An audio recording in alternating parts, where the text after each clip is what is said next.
Hello, fellow UG parents. My name is Paula Cagoniera, and I'm the founder of UG Parenting. Thank you for joining us today.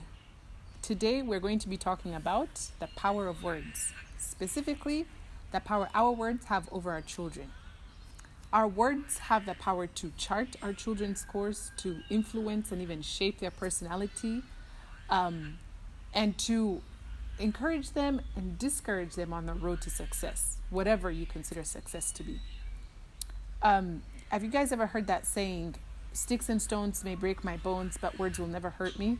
We used to say it all the time when I was a kid. That saying is absolute rubbish. Words have the ability to create wounds, unseen wounds that take a really long time to heal.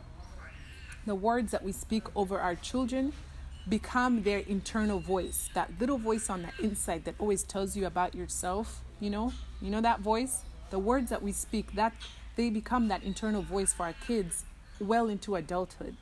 So for example, if you're always telling your kids how bad they are, how horrible they are, they're always stressing you out, they'll grow up to believe that they're bad people who just stress other people out. And even if they're not bad people, they'll internalize it and start to act it out, start doing bad things to match who they believe they are. And so say for example, have you met those people who are always apologizing, who are just quick to take the blame when something goes wrong? Like they'll spill something and they're, oh, I'm so sorry, I'm such a klutz, I can never get anything right. That's their internal voice. But where do you think they got that from? They probably grew up hearing these words spoken to them or about them. You're such a klutz, you'll never get anything right, you'll never do anything right. And so they internalized these words and they became these words. On the other end of the spectrum is overconfident, borderline jerks, who think they're God's gift to mankind. These people grew up being overpraised. Nothing they ever did was wrong.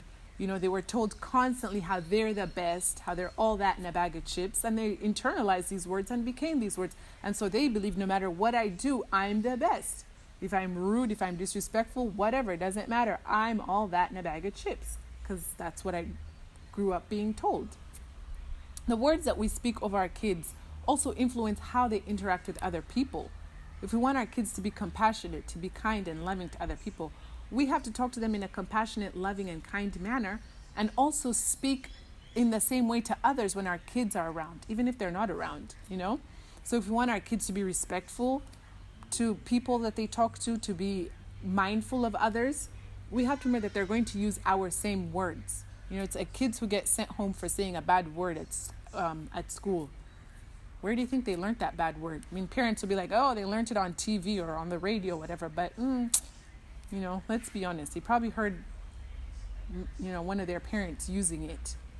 We have to be mindful, too, of the words that we say when we're joking.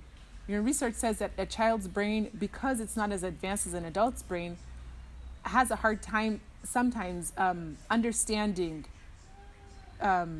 sarcasm, So there's some words that we use when we're joking or when we're being sarcastic, and, we expect our children to get it. But because they're so young, it might go right over their heads and they think we're being sincere, we're being serious. And so they think it's okay to use these words to other people, or they begin to believe these words about themselves.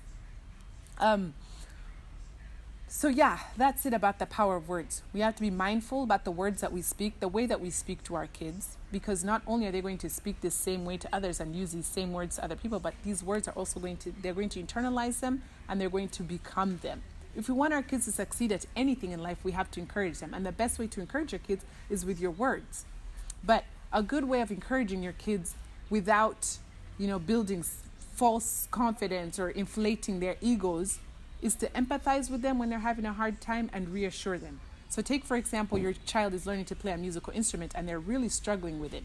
Instead of, inflating their ego or giving themselves false confidence and being like, you got this, you're a Beethoven, whatever, you'll figure it out.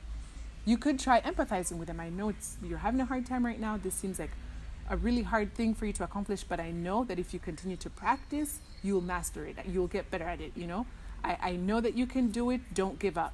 And you can even tell them that you're proud of them for not quitting or not giving up, so that they associate not giving up with something positive. That's a lesson that they'll carry on well into adulthood. Anyway, so to sum this all up, Be mindful of how you speak to your kids, the words that you speak to your kids, even when you're joking. Be mindful of what you're speaking into your children's lives, who you want them to become, what you want them to become, and begin to speak that into their lives. Be careful of inflating their egos or building false confidence, but just be honest with them, be kind, compassionate, and talk to them like you would want anyone to talk to you.